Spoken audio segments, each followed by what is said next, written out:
Hey, drop.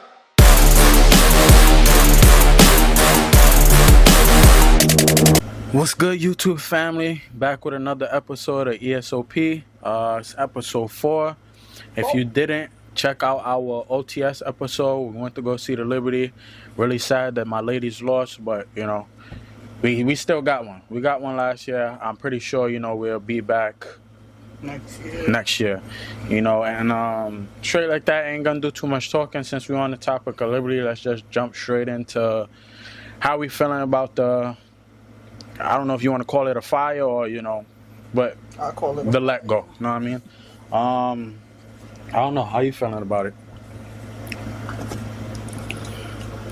Me personally, I feel like it was wrong. Only because it really wasn't her fault. They dealt with a lot of injuries. Benija was out the whole season. Brianna got hurt with her MCL. Sabrina got hurt. Most of the team was hurt. John Quell was out with the ankle injury. So it wasn't really her fault. I feel like they could have gave her one more chance. Me personally, I feel like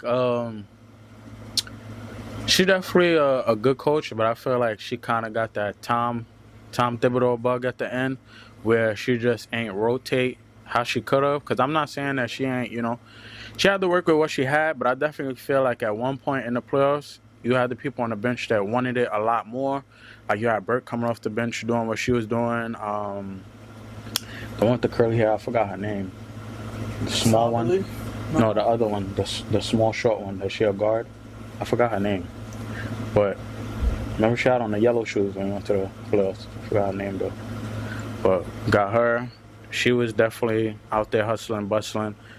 Yeah, and again, can't just blame everything on John Quell, but I definitely feel like she had a LeBron moment, because LeBron is great when LeBron is great, but when he start throwing the tantrums or, he not getting the calls that he want, he definitely be messing it up for the rest of the team. So, but still, shout out to John Quell. It was not to say it was her fault, but it was her fault. Honestly, her fault. Yeah, because you need those second chances. That's another reason, Phoenix definitely was doing their thing, but they had so much second chances that. Going back to the coach situation, that's why I feel like Sabali should have been in. Because not for nothing, she helped to win us the championship last year. Granted, she was dealing with injuries when she came back from an injury. She didn't play her best, but that game that we went to in the Barclays Center, if you go check it out, episode 3. As soon as she got in. She was hustling, she was rebounding. She got a couple of assists, she got a couple points. She wanted it more than John Quell wanted it, I feel like.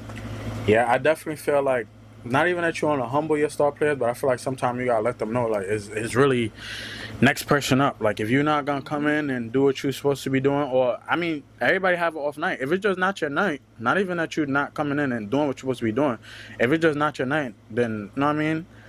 Me personally, as a star player, I wouldn't even want to dig a bigger hole. I'll just be like, you know what I mean? Let me get a rest real quick, coach, put such and such in.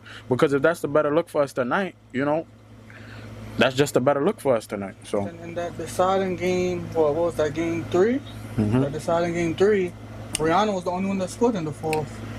So I feel like Brianna really wanted it. Sabrina wanted it, but she was just I feel like if she didn't have no injuries at all, she would have been pushing a lot. Sabrina wanted it too, but I feel like Sabrina was just like, I feel like Sabrina gave up at one point. She was just like, we won last year, I give up.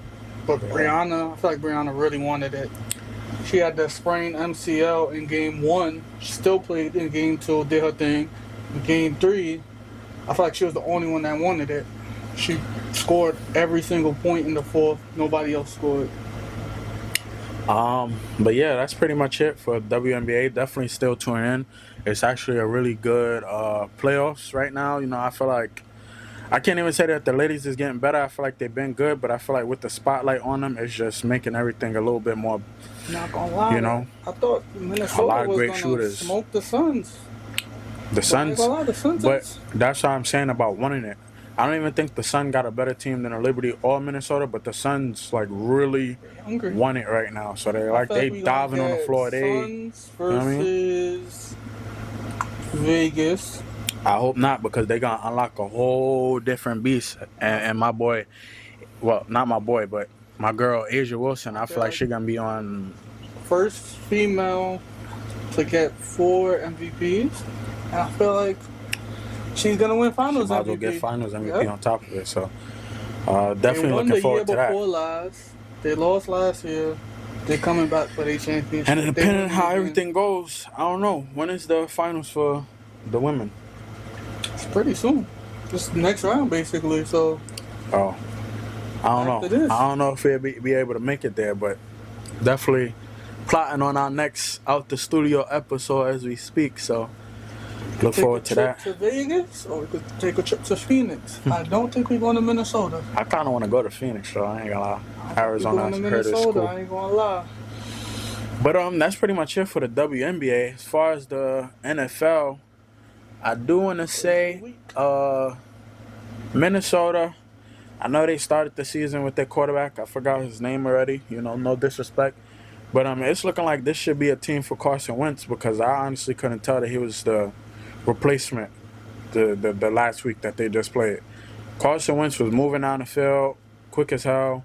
I definitely feel like another situation where if you put a star player down for a second and they got time to reflect, they come back hot because the way he was moving the ball, I was like, man, like I couldn't tell that he was no second option.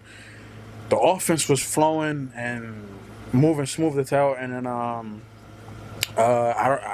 didn't know who he was before this week, but whoever the play on defense for Minnesota is, Rodgers, he was doing his thing.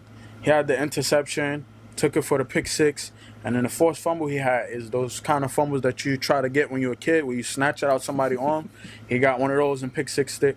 So it definitely was a good week for Minnesota. I'm thinking Carson Wentz should be QB1 for them, you know, even if their quarterback come back because, yeah.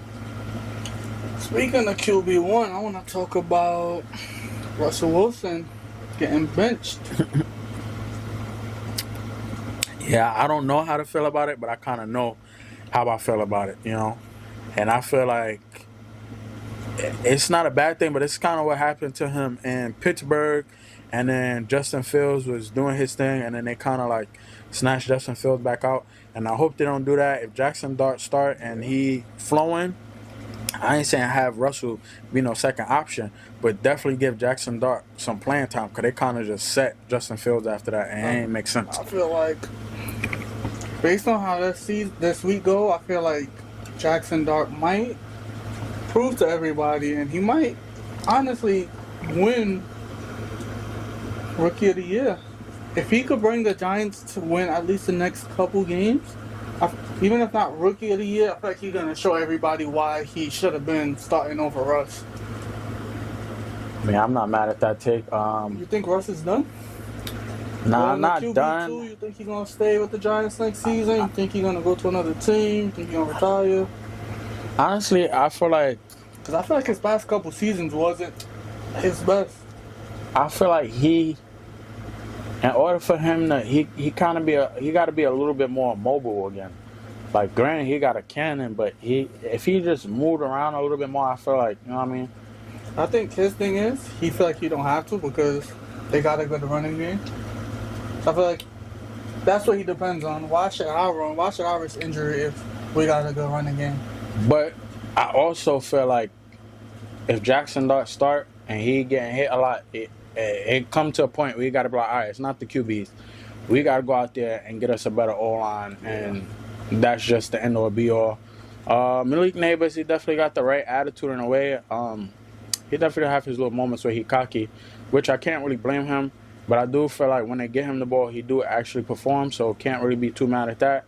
But I don't know. A lot of teams don't like to throw it to the same person, but if Malik Neighbors going to be the person to get you 150 yards a game, then so be it. You know what I mean? But other than that, I don't know. I know it's a lot of talk right now about Marvin Harrison Jr. and the way he's playing. I definitely feel like him coming in, having a dad that played, they kind of measure it up to the T. He definitely a good wide receiver. He just gonna get better. You know, you gotta allow people to get better. He did have a strong start, so maybe that's why people so like on it and like, oh my gosh, what's going on with Marvin Harrison Jr. But I don't know. I definitely feel like he gonna get better, and you know what I mean. What other teams? What other teams? What's going on with Travis Kelce and Andy Reid? Yeah. I feel like this is the end of Travis Kelce. Either in the NFL, I feel like he got too comfortable. I don't know if it's Taylor Swift. I don't know Just if the it's Super Bowls. I feel Super like. Bowls got to his head. I just feel like I don't know if his brother retiring he see how his brother just living life and he like, all right, I Yeah. won my Super Bowls. I got my wife. I want to do the same thing, but it's not looking good. I don't know, but I definitely feel like that whole comparison and argument about him versus Gronk, it got to end. Because Gronk was just like every snap, everything. Like it was to the point where if it was fourth down, they wasn't even thinking about kicking it. They're like, all right, we can't get it to nobody else. We're going to go to Gronk. Simple. Because once it touched his hands, that was it. He wasn't dropping the ball. He was like 100% the cheat code. We're in the red zone. Even in Madden. No more, no more timeouts, no more nothing. You might as well just put 3 people on Gronk. Because even the 2 was risky. Because somehow, he was grabbing the ball. And, I feel like, I don't know. I feel like Travis Kelce, I don't know what happened. I don't know if winning the Super Bowls turned down his love for football a little bit. Or, like you said, him arguing with Reid. Maybe it's Andy Reid. And, they got a lot more hands that got to catch. You got Worthy now. You had Hopkins the year before. You got Rice. You got this person. I don't know if he don't like that he's not getting as much targets as he did. But, come on now. I don't know. Mark Andrews sit back sometime and, That's another thing that I don't like about sports. When the team is losing, they automatically go to the coach. Going back to Sandy Brondello firing, going back to this situation with Travis Kelce and Andy Reid. It's but so much I feel like the coach could do. I feel like at the end of the day, it comes down to the players. You got to catch the ball. You got to throw it where it could be caught. There's but so much the coaches could do. So in this situation, I don't really feel like it's Andy Reid's fault. Andy Reid is doing what he's supposed to do, but he can't go out there. He can't catch. and play. He can't go out there and play for you. So I feel like at the end of the day, it comes down, and I feel like it's his attitude as well. I feel like his attitude is just like he's just playing like whatever. Now it's like, all right, I'm gonna go out there. I'm gonna play this. 17 because granted, he probably could draw up plays for him. But you can't go out there and catch it. But if he drawing up plays for you, and granted, ain't a situation where it's like, all right, you missed this catch. Now we're gonna just go to complete different direction. But it's a matter of won 4 Super Bowls, 3 Super Bowls. What they have now? 3? Yeah, they have 3. They have 3 Super Bowls. Y'all won it because you was like option 1. But at the same time, if you was option 1, now you got players that know you was option 1, so they on you. So unless you're gonna just as much come off the line, like just as much as Andy Reid is drawing up plays for him, the defensive coordinator is drawing up plays for the defense to guard that. Yeah, so I don't know, but definitely one of those things. Hopefully it just iron itself out. What else? We're gonna talk about Derrick Henry fumbling again. I don't know what's going on with that. I honestly though, that fumble, it was definitely his fault, but at the same time, I see more and more why it's so important to have people that don't give up on a play. Not saying that the people on the O-line gave up that play, but if they would have just pushed a little bit harder, they would have been able to contain, I forgot his name, that knocked out the ball. Because he knocked out the ball from behind Henry. Even though you're supposed to have the ball secure, but Henry just, ahead of him. So when he punched it out, it was like, but I don't know, man. Can't make no excuses for him. He definitely got to hold on to that ball and run a little bit harder, and can't just bulldoze everything. Some things you gotta, Still run smarter, not harder. I feel like they don't get it together. Still got Baltimore in the Super Bowl. I feel like they're gonna surprise everybody. Everybody's kind of counting them out now, but I feel like they're gonna get it together. They're gonna find their way to win the Super Bowl. They always get so close and they mess up. But I don't know why. I just feel like this is their year. I mean, it's better to have the hiccups at the beginning than at the end. Still early. You don't want to have no perfect 9-0 season and everything start going bad at the end and carry over into playoffs. I'd rather start 1-3 and then get hot and so I don't know. We're definitely gonna see what happened with Baltimore. Besides that, the NFL, I don't know. I'm excited to see next week. I feel like the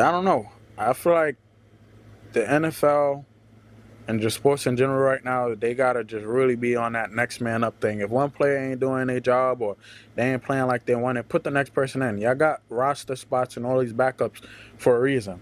Because even this game that just passed, what was it? The Buccaneers versus who? The two backup running backs is the people that scored. So for the people that was betting, that was a nice little come up. But it also goes to show you that these people that's the backup, they're waiting. And I like that in a lot of cases.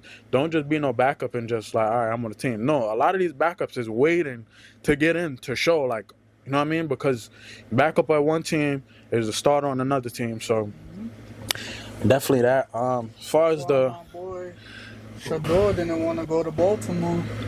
Granted, he's not getting that much playing time in Cleveland, but he was like he didn't want to be, because he know that if he would have got drafted to Baltimore, he definitely a backup for sure. But in Cleveland, he got sort of a chance to play in Cleveland. Yeah, at least to get some looks. Lamar Jackson ain't. We go out for a play or two a game. Yeah. So you ain't really gonna get too much looks. God forbid. I doubt Lamar Jackson getting injured either. Let me see. As far as Sunday, got Minnesota versus Pittsburgh. Gotta go Minnesota. Philly versus Buccaneers. I don't know. I feel like that's honestly gonna be a good game. I feel like that's gonna be the game of the week. Tennessee versus Houston. I don't really care for it. Houston might win. Buffalo versus New Orleans. Come on now. New York Giants versus the Chargers. I feel like that's going to be a game to watch just because the Chargers is nice right now. I feel like seeing Jackson. That's also Jackson Dart's first start. Yeah, so I feel like that's why it's going to be interesting. A lot of young energy. Washington versus ATL, Carolina. Ain't too much games. Baltimore versus KC. Very interesting game. Got the Chiefs on that one. I really don't know. Dallas versus Green Bay is honestly going to be a good game, too. Night football. So, as far as my picks, I'm going to just straight go Justin Jefferson anytime touchdown. I'm going to bet Amika again for anytime touchdown. Buffalo Bills, Josh Allen definitely going to run in for one of them that game. What else? Baltimore versus KC, I'm going to just take the over 48.5 for that game. And GB versus Dallas, I don't know, but that's my 4 for sure. I don't know what you're feeling about them games next week. Definitely going Giants versus Chargers. I'm definitely going Jackson Dart. Probably plus 2 TDs. We was talking a lot of shit about Travis Kelce, but I feel like just because we was talking shit about him, I feel like he definitely gonna have a great game. I don't know, he might get a couple yards, probably over 250 catching yards and at least 2 or 3 TDs. We was talking a lot of shit about him, and I know he hear from others. The critics is talking, so I feel like that's gonna be his coming out game. It's gonna be a great game. I'm never gonna go against my boy Travis Hunter. Gonna probably say the same thing every week, plus 2 TDs. And Saquon gonna do what Saquon do against the Buccaneers. He's gonna run all over them. Over 300 rushing yards.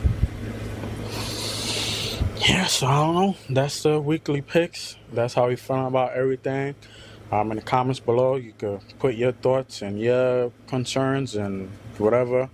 Let us know what you're going to pick for your parlay if you do any kind of sports betting. And that's pretty much it. We'll be right back here next week with another episode. Any suggestions you got for the podcast or for us that we could do better, comment, subscribe, share. Tell a friend to tell a friend to tell a friend to tell your aunt to tell your grandmother. Yeah, I honestly, definitely want the people to subscribe, but I definitely want more interaction more than anything, Yeah. comments, and so that's pretty much it. Thank you for tuning in to another episode of ESOP.